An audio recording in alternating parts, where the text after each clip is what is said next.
This is a special announcement. We are heading to RSA conference in San Francisco for our 11th years of coverage, April 28, May 1st.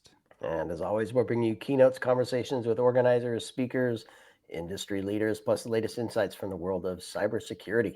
And we'll reconnect with old friends, meet new ones, and of course, we want you and your company to join us. We have a few spots left for full sponsorship and our on-location briefings. You can book yours now at itspmagazine.com/RSAC. We're going. And you're coming with us. And hello, everybody. You're very welcome to a new episode of Redefining CyberSecurity. I'm Sean Martin, your host, who I get to talk to loads of cool people about cool topics. I think they're cool. Cybersecurity is cool, even if it's a bit nerdy.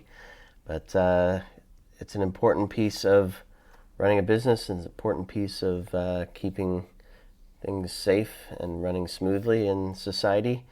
And sometimes organizations, sometimes government needs to step in and give us a hand. And we're going to talk about one of those things coming from the European Commission, the Cyber Resilience Act. And I'm thrilled to have Sarah Fluchs on. Sarah, how are you? Hello, good to see you. Good to see you as well. This has been a session in the making for a while. We finally connected, so I'm thrilled to have you on the show. Perhaps you could take a moment to kind of give folks a background on your role, your connection to the EC, the European Commission, and then we'll get into the Act itself. Yeah, sure. So I do not work for the European Commission. That's very important to say at the very beginning. Yes, For my background, I'm a mechanical engineer, automation engineer by background, and I've been working on OT cybersecurity, so industrial control system cybersecurity ever since. And I'm professionally, I'm the CTO of admeritia, which is a consulting company working for 20 years now on OT cybersecurity, a variety of topics, but always in the industrial sector. And as a CTO, I'm responsible for our research, for our tooling, and for the methods that we use. And because cybersecurity, as you rightly said in the introduction, is always a bit driven by standards and regulation and governments, I'm also pretty active in standardization and in consulting governments on certain regulation. And regarding CRA, I'm a type A member in my personal capacity of the CRA expert group at the EU Commission, which was founded this year to help consult with implementation and guidance around the CRA, the Cyber Resilience Act. Beyond that, I'm also working pretty much in standardization, so industrial cybersecurity standardization at ISA 62443, and as these are all standards that are probably going to play a role in CRA and Cyber Resilience Act, it definitely makes sense to have both of that to have the whole picture. And it's interesting. I want to touch on this quickly before we get into the actual act, because the ISA is the International Society of Automation. And when I think of automation, I typically think of ways to get the human out of the way, right? Let things move more smoothly, hopefully, and perhaps a little faster than a human can do things as well. Big in the manufacturing space, certainly big in the critical infrastructure space when we look at valves and pressure systems and that whole thing working hand in hand with each other. It can be a double-edged sword, right? Automation, where if you automate something bad, it can explode it in a bad way, or not. I don't want to say the word explode, but it can automate something bad and scale that bad trait throughout. But it can also, if done properly, kind of go to the point where we're talking about, which is resilience. If you can build the resilience in the automation, it can really ensure something looks a little better, operates a little better. I don't know if you have any thoughts on that in regard to what we're going to talk about here in a moment. Yeah, I mean, that's exactly right. I mean, what you described regarding automation, that's exactly what industrial automation is about. So it can be manufacturing and robots, and it can be process industry with valves, and a lot of critical infrastructures are automated, our water utilities and the power grid and things like that. And that's why resilience in these systems plays such an important role. Definitely, because it's always also about the resilience of our critical infrastructures and of our large production facilities. So let's get into the act itself. Can you give us a little background on when it came together, maybe what some of the drivers were based on your understanding, what the triggers were for it to become law out of the EU? Yeah, I think first of all, it's important to know about the CRA that it has a huge scope. So it's not just about automation systems or industrial automation that we just talked about, but it's really about every digital product.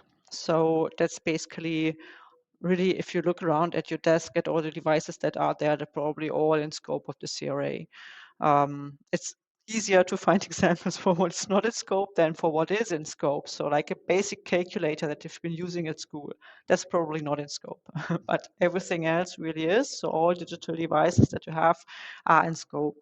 And that's also one reason why it's difficult for manufacturers of components in industrial space often to interpret the CRA for them, because it has not always been written specifically with these specific products in mind. But that's another issue. The CRA in general is from an European Union perspective, it's the general framework that it uses is not new. So it's the CE marking that we have for different kind of products, mostly for safety reasons. So for example, sunglasses have a CE marking on them that says, that ensures that they have been produced in a way that they actually protect your eyes from UV rays. Children's toys have a CE marking to make sure that they're actually safe to play for children and things like that. So far the CE marking has been about safety. So it's really all about having the same requirements across the entire European Union for everything that's safety or security relevant, or safety relevant so far. And now the CRA really is a new legislation under this product harmonization legislation. So having harmonic rules for all products in the European Union. And first time it's aiming at cybersecurity. So in the end, it's also about the safety of the user, but this time it's more about the security from attacks that could come from this device, from these digital devices. And that's why it's the first time about security, but it makes sense to have them under these entire frameworks. And that's why it's so new, really, in terms of regulation, because I'm not aware of any other regulation in the world that has such a broad scope. There are some for IoT devices. In UK, for example, there is something for automotive, but that for regulation that really has such a huge scope, and it's really a hard regulation that says, okay, you need to meet these requirements, or else you're not going to sell your product on the European markets. That's really pretty unique, I think, and it's also a reason why a lot of manufacturers are currently really trying to wrap their heads around CRA and saying, I have heard so many manufacturers saying, but the EU Commission can't possibly mean it. I mean, it's really a hard regulation, and unfortunately, where they can. So unfortunately, from a manufacturer's perspective, maybe. Can they have? Oh no, please continue. Sorry, what was that? I said, please. It sounded like you were going to say something else, but I'll actually take this moment. We'll get into the well, they can and how they can, and because how is important. But I want to keep on the scope for a moment, because there's another point, and it's right in the opening part of the site that I'm looking at here. So in terms of, you mentioned not the calculator, but it does mention baby monitors, right, which sit in a home, smartwatches, things like that, and the software that makes them work, and the information that makes them run. And it speaks to the entire life cycle of the product as well. So from manufacturing to actually running it. And there's a word in there, or the retailers. And that to me just kind of makes me twig a little bit. How do the retailers know? I guess they're a part of the chain to say we're only going to, not only can the EU allow something to be sold, but a retailer has to do that double check, I guess. It's really always about placing on the market. That's the key word. So it's always, the CRA always aims at the entity that places a certain product on the EU market. So the first one that sells a product on the EU market is responsible for that it complies with CRA requirements. And that can be, of course, if you think about who could that be, that could be the manufacturer himself, so producing something and also Direct, placing on the market. It could be, but it could also be a retailer that really just takes the product, buys it from another manufacturer, and then places it first time on the EU market, and they then have to make sure the product complies with the CRA.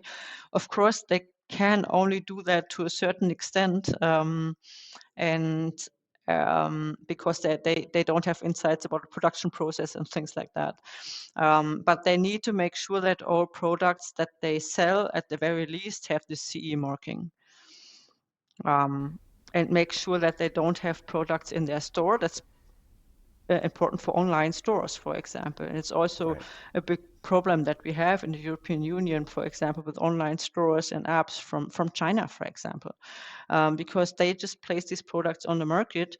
And if you buy something from these stores as a consumer, depending on where the legal entity is, it could be that you are the importer of that product, and that is really a complicated issue. So yeah, retailers, manufacturers, or importers of the product are the ones that are responsible for complying with the CRA requirements, or at least making sure that nothing in their store, nothing they import, nothing that they offer to the European market does not comply. So there's the making of it, placing it in the market. What about operating? So I'm thinking kind of in terms of the supply chain, perhaps in the middle, but also customer facing, where they might provide a service on top of, around the product. And I'm thinking smart cameras or something, where they might buy a device and then wrap a service around it to offer additional capabilities, or cloud store. I'm making stuff up here, but how does that scenario look in respect to this? So you mean if you are the manufacturer of a camera or something, and then what? I mean, you place it on the market. You're the one responsible for complying with Well, in CRA a scenario requirements? I'm thinking is somebody makes the camera, security camera, and then I provide a service to the home user for I see. monitoring Okay. and cloud storage. Oftentimes that's the same person or the same entity, the manufacturer and the service provider. But there may be cases where a service provider uses a device. So I presume they're a retailer, even though they're operating Well, in I that mean, scenario. if you it's principally the CRA is for products, so it would be for the camera manufacturer. If you, as a reseller, like have another product where you use the camera, that would be something that would be an additional product. So you're responsible for the entire thing, and you have to claim some things from the camera manufacturer in your supply chain. If you just have a service and offer a service using that camera, then that's not technically a new product. So then you're not responsible for you're responsible for making sure that the product that you buy has the CE marking, but your product is the service and not the product, right? So it's about products, about Okay, really hardware or software products, not about services. got it. There are other So it is regulations for physically, services. So okay, so there is it literally tied to the physical piece, not the any service around it, cloud service or things like that. Because it If does you speak to if you do software. have a product, so if you sell a camera as a manufacturer, if you have a camera and you have another cloud service or an app that is required to operate the camera, then that would be in scope of the CRA as well. Got Yeah. it. So everything is always the product as the consumer would understand it. So and the consumer doesn't care if you have a cloud back there that does something for you, or if you have an app or something. It's just a camera that does something, and everything that's required to provide this functionality of the camera or any surrounding services are in scope of the CRA if you are the manufacturer of the camera. Absolutely. So I'm completely ignorant here, which is why I'm throwing all these questions out. You're doing great. You mentioned supply chain. Mm-hmm. So does a component entering, I guess, does it have to be an end user facing product, or can it be a B2B product, so part of the supply chain to build something bigger? So let's say the lens on a camera being brought in and then used in a camera that's sold to the consumer. Does the manufacturer of the camera need to have a CE compliant component or a So CRA it compliant really component? is for all components down the supply chain that are products with digital elements. So a pure lens probably wouldn't be product with a digital element. But if you take a computer, for example, then the computer has a CPU in it, and it has maybe a camera in it, and maybe there are some other things that the manufacturer of the computer buys from another party.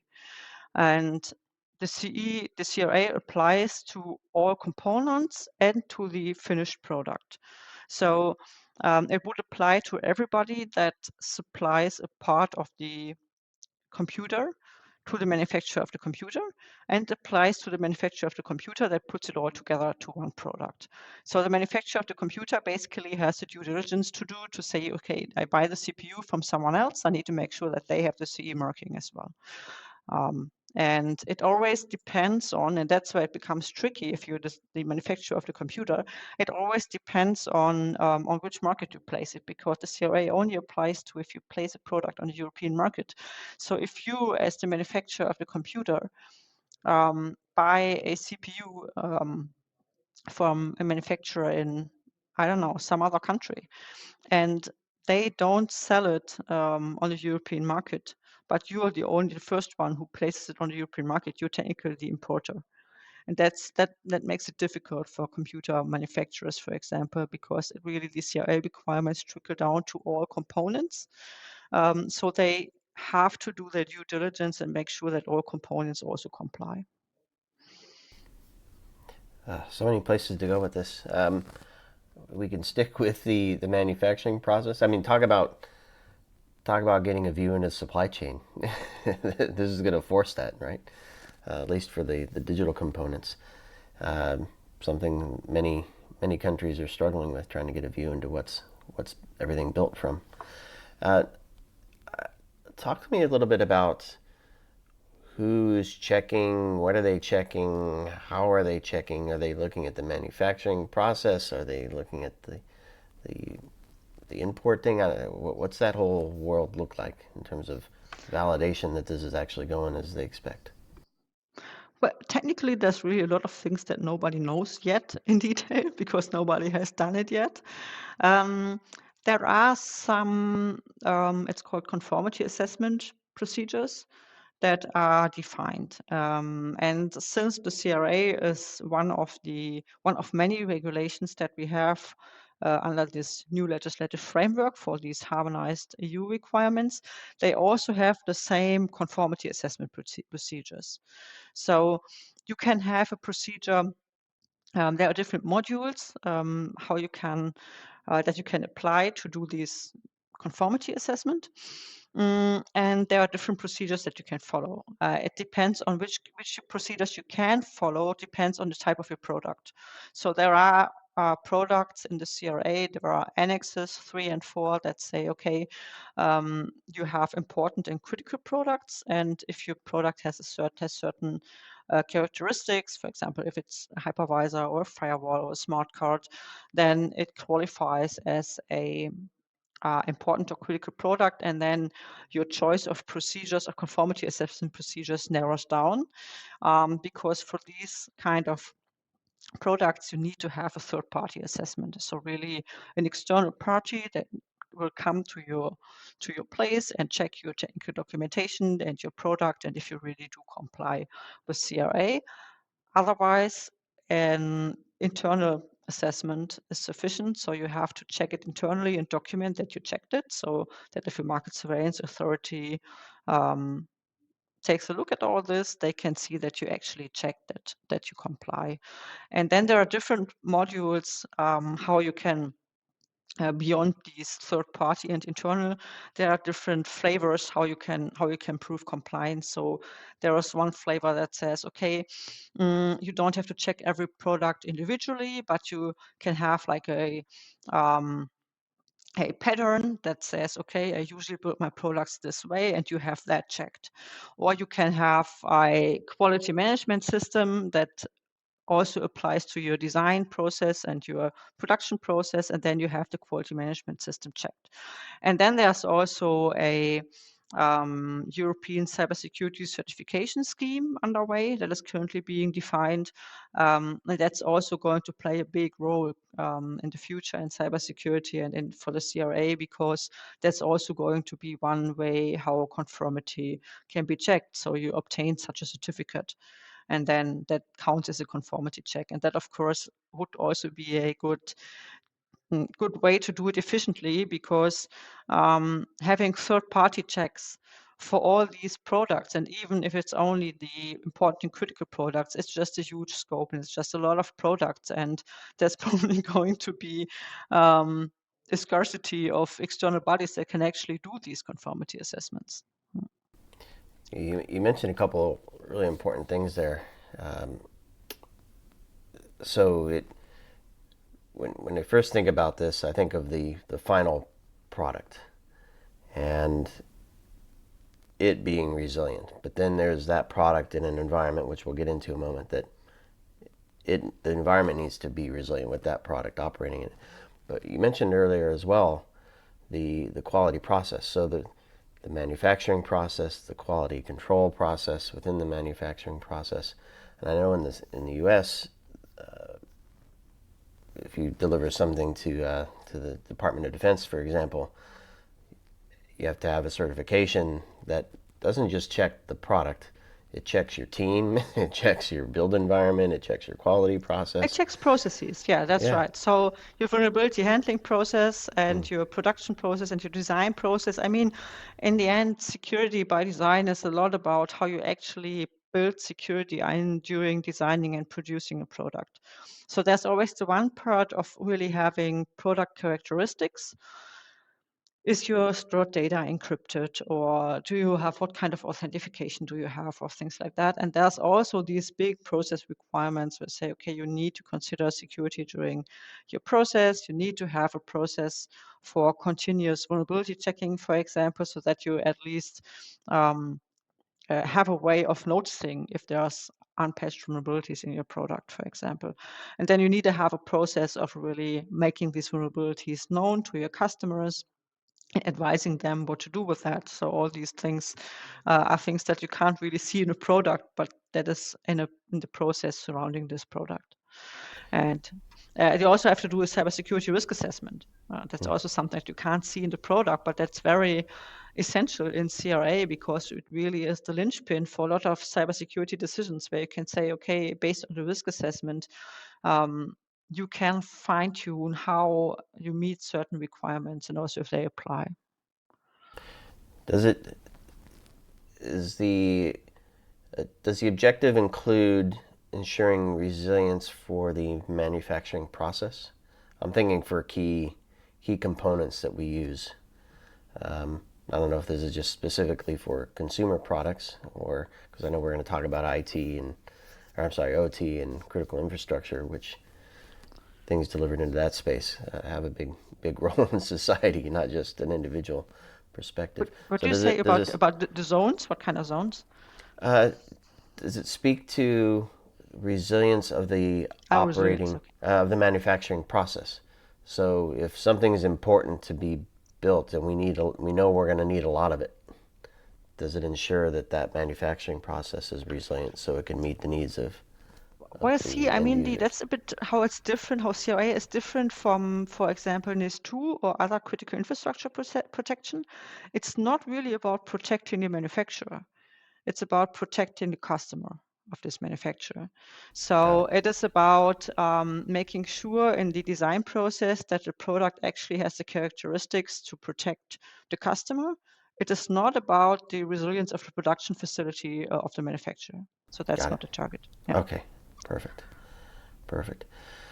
So let's talk about. I don't know if you have any view into how this is being accepted and how it's impacting manufacturers. Are they because they don't see teeth? They're not acting because they don't. It's not. I don't know. Is it clear enough to actually act upon?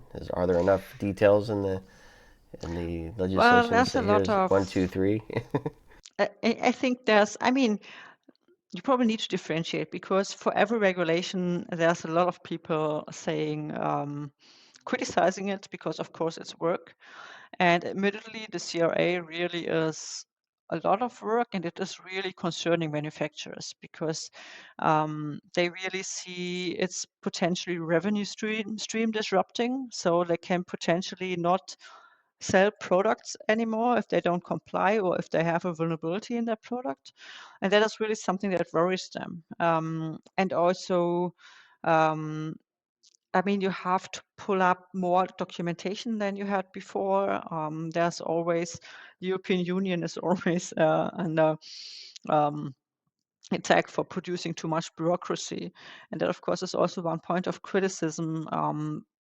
I need to say at this point, I mean, there is documentation, but I really don't see that there's unnecessary documentation in the CRA because some things, I mean, how are you going to check them if you don't document them? It's just doesn't really work. There's also a lot of debate and insecurity around the requirements not being very specific. They're quite generic. I mean, the essential requirements in the CRA, that's Annex 1, it's just 1.5 pages. So that's not really much. And it's really, it compared to other regulation, also other regulation for product safety, for example, they have pages and pages, like 30 to 100 pages of detailed requirements in there. And compared to that, these security requirements are really generic. And that, of course, depending on what your approach is to cybersecurity, that's good or bad news. Because I mean they leave a lot of leeway for interpretation, and I think that's a good thing. It's better than suffocating companies in detailed requirements that you need to check, and that wouldn't even be possible because the scope is so big. How you're actually going to word requirements that apply to this big kind of scope when these devices that are covered are so different. But of course, that's also one point of criticism. And I mean, there are the harmonized standards. That's also one thing that's typical about this kind of regulation in Europe, that the legislation actually only has essential requirements. And then there are harmonized standards that specify and concretize these requirements for different kinds of products. So for comparison, for example, the machinery regulation, that is the same kind of regulation that applies to machinery, having safety requirements for machinery. And recently there also some security requirements were added. They have more than 800 harmonized standards. So for every kind of machine that would be in the scope, there are different harmonized standards. So depending on if you have a crane or a tractor or whatever, you really have specified requirements. And that's a bit what manufacturers are used to. And that's why they're understandably a bit taken aback by this CRA, which only has 1.5 pages of requirements and no harmonized standards yet. And the European Commission has required European standardization organizations to pull up and to create these harmonized standards. But there's only a really short time frame. It is really hard to produce standards that in a certain quality, in a consensus-based manner, how international standards need to be produced. There are certain rounds of where comments are collected and they need to be resolved, and everybody needs to be asked for their opinion, and all national bodies need to be able to comment and things like that. It just takes time. So the harmonized standards are, for the majority of products, are just not likely to be issued in time. And that, of course, is something that raises insecurity among manufacturers, because they don't really have a clear checklist to boxes to tick to say, okay, I just have these requirements and I follow these and then I'm good. And that means that you have to do a lot of interpretation and of the 1.5 pages of requirements that are actually there. And I think that's not just a bad thing, but it's a point of insecurity. Yeah. Yeah. So a checklist is one thing, and it's something presumably, whether it's even if it's just a page and a half long of checklist, not 600 pages or 800 pages, whatever it might be, it's a checklist, right? So checklist would be good, but then when I think of this from a security perspective, and you mentioned the word vulnerability assessment of the application or the product, there's no such thing as 100%. So that isn't removing vulnerabilities isn't a checklist, in my opinion. it's a bar. That's right. Yeah, and it's a process. Who knows how Yeah. that bar sits and what's important for a different product and who determines that. And so has there been any thought or says presentation? you need to place a product on the market that's free of known and exploitable vulnerabilities. That's pretty clear. And this also was worrying Okay, so known. many Okay, manufacturers. Yeah. So known vulnerabilities is clear, but introducing your own new ones is that's right. more likely the case. How does it address that? Does it address that? Like that you're not producing more vulnerabilities in product, or yeah, how is it addressing the potential very likely potential of new vulnerabilities being introduced that can be exploited, or is it solely focused on known and keeping those out? Yeah, I mean, that's why you have these entire vulnerability handling requirements. They really take up a big portion of the CRA requirements for a reason, because obviously you can securely design a product, you can have all the processes, you can have a risk assessment, and then it's really about following up on vulnerabilities that may become known, and they may not even be your fault. I mean, if you have a product and you integrate someone else's product and that has a vulnerability in there, well, then you also have the vulnerability in your product and you need to do something about that. And that's why there are so many requirements on vulnerability handling. So you have to scan your product for vulnerabilities in frequently, in certain frequencies. You have to disclose vulnerabilities. You have to have a procedure for responsible disclosure. So if someone finds a vulnerability in your product, they can responsibly give that to you and provide you with time to fix it before you disclose it to the public. You have to, if there is an exploited vulnerability, so that would be more an incident than a vulnerability. So you have knowledge of actual exploitation of the vulnerability in your product. You have to make that known to national security authorities and also to ENISA, which is the European Security Authority. And you also have to notify your customers of vulnerabilities that you have in your product, and you are also required, it's mandatory that you offer free security patches over the product's lifetime. And the lifetime, that was a point of discussion during CRA creation, because I mean, we have such a broad scope of products. What is a good lifetime for a product? I mean, do I have to ensure security updates for 1 year, 5 years, 10 years, 20 years? It really it depends on the industry that you have there. And I think in the first draft it was 5 years, and nobody was happy with that, because on the one hand, like IT consumer products said, okay, but sometimes our product isn't even used for 5 years. Take the good example, for example, are COVID warning apps or things like that we had only as long as the pandemic lasted, and then they weren't used anymore. And in other cases in industry where I'm mostly working, I mean, they have life cycles of decades. So 5 years is nothing for a PLC, for example, for a control system. And there it makes sense to have much longer lifespans. And now there's a compromise in there saying, okay, you can determine, you need to determine your life cycle depending on the actual use of your product. You need to have good arguments for that, and also the European Commission is probably going to put out some guidance on typical updating periods and lifespans for different kind of products. And the minimum is 5 years, unless you can argue otherwise. For example, the COVID warning apps. Yeah, and you have to provide free updates over the course of this lifespan. And I think it's And really a game changer for customers because it's not yeah, guaranteed so far, and that really makes a difference. yeah, it's interesting that scope as well. I can obviously we're talking about the straightforward, ensure the product is secure and resilient. We talked about the process as well, but the disclosure of vulnerabilities, the patching of vulnerability, reporting on incidents. There's a lot in the act that's covered.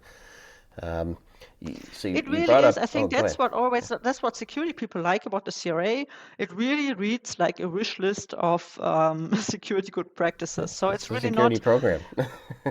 That's right. I Do you mean, have a it's not program? Yeah. it's not absurd requirements. It's not like an endless list of requirements, but it really is what most security experts agree on makes sense for product security. And that's also during the creation of CRA, there wasn't really any discussion on should we have these requirements or not. All the discussions were about details. So one member of the EU Commission even told me that they were surprised that CRA was not political at all. So there wasn't any debate on do we actually need this, or do we really have to put all these requirements in there, or can we put this requirement in or out? But that really mainly was a discussion on application, on scope, of course, and on details. So like the lifespan. Open source was a big issue because how do you ensure cybersecurity for open source products? It's such a big category of products where you don't really have someone that you can make responsible, for example. So that was a big issue. But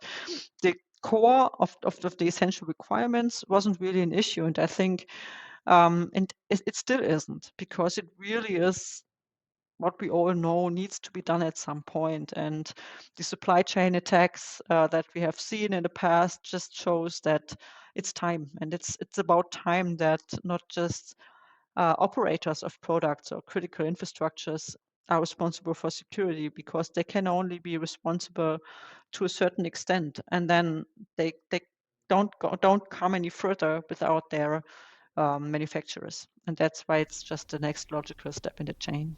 Yeah. I want to quickly. We're coming up to the end here, but I want to quickly touch on that point on critical infrastructure and the OT environments that support them. What impact will this have on them? I can see a positive impact if it actually all comes together, because they're going to get more resilient products to run their infrastructures. Hopefully, I didn't cut out there. There was a small glitch in the audio. What impact does this have on critical infrastructures? Did you say that? Yes. Okay. Well, I mean, obviously they're not directly impacted. It's not their regulation, and they're happy about that. It's for once it's not their regulation, but That's someone right. else needs to do that. Something. What we see is that, I mean, the CRA was also something that's important to have in mind. One explicit goal of the CRA is also to make lives for critical infrastructure and NIS2 operators easier, because they have acknowledged that, I think also based on industry feedback, it is really hard to be an operator if you have insecure components and to be responsible for cybersecurity. So it's really also an intent to make cybersecurity easier for operators like this and for critical infrastructure operators. And I think the probably biggest visible change that they have is, I mean, one, the vulnerability process, that they really actually that's not normal nowadays, that they actually get an information on that there's a vulnerability and what they need to do. In the supply chain attacks and the things that we've seen before, there are huge differences between manufacturers and if they react at all, if you tell them that there's a vulnerability, if they have any advice or if they don't. So that's a big change. And then a second big change that I think is underreported is that suddenly with the CRA, for every product, customers have to get it's called information and instructions to the user. So like a cybersecurity manual where all the relevant information for the user is put in. And that probably is for consumer products. It's probably just going to be another stack of paper that everybody throws away and nobody reads. But for critical infrastructure operators, that is really information that is valuable because I can't recount the hours that I've spent on the phone on behalf of infrastructure operators trying to get all this information from manufacturers that they are now forced to put into these information instructions to the user. It's just about the basic functionality, about what protocols are being used, about how does updating work, how can I switch from default updating to other updating processes, which risks did I actually consider and which risks didn't I consider? Because then the critical infrastructure operator, they do have to do their own risk assessments. So all information that they can get about risk assessments, about their components, helps them in doing their own risk assessments. So that really, I think, is going to make a difference, at least if manufacturers take this seriously. And that's also where I'm hoping for a bit of a competition between manufacturers doing that well or less well. Yes. Security is a competitive differentiator. Finally, we'll probably see it. Yeah, but I love this idea of don't just hard code the password, right? The admin and password. Right. Make it that's a secure by design thing. But then also document it, and let people know they should change it in the manufacturing environment. Here's And of how course, to this change it, documentation, right? it's boring. Nobody likes doing it, but there are efficient ways to do that, and it really makes such a big difference for users, for end users of the product. Yeah, especially if they are under regulation as well, and if they need to prove that they have thought about cybersecurity as well, because they're getting asked the same questions in the end. And they're getting asked about their risk assessment, so they need this information. I still have a gazillion questions, Sarah, but I think sadly we've run out of time. I wanted to talk about connection to NIS2 and GDPR perhaps, and the role the end user has to play in support of all this. But I don't know, maybe we can have another chat at some point and keep the conversation going. You know so much about this. I'm thrilled to have had you on and enlighten me. I know something now, which is way more than I knew earlier this morning when we were preparing for this. So, Sarah, thank you so much for doing this work. Thanks for joining me on the show. Any final thoughts that you want to share with the audience?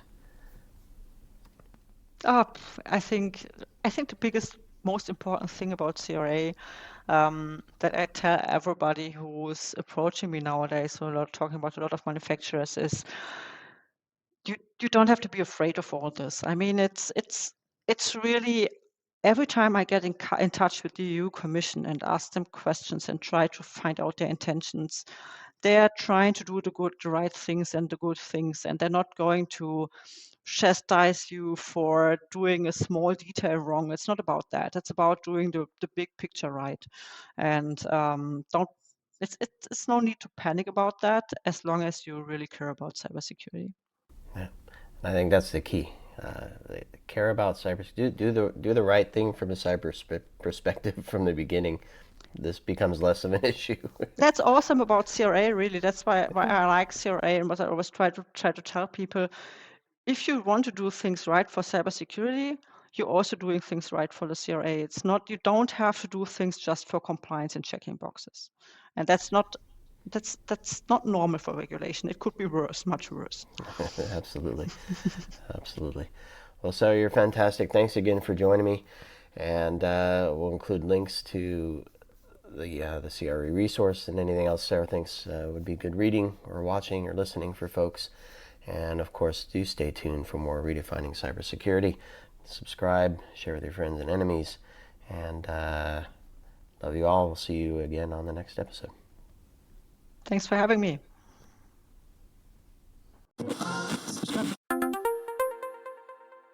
This is a special announcement. We are heading to RSA conference in San Francisco for our 11th years of coverage, April 28, May 1st. And as always, we're bringing you keynotes, conversations with organizers, speakers, industry leaders, plus the latest insights from the world of cybersecurity. And we'll reconnect with old friends, meet new ones, and of course, we want you and your company to join us. We have a few spots left for full sponsorship and our on-location briefings. You can book yours now at itspmagazine.com/RSAC. We're going. And you're coming with us.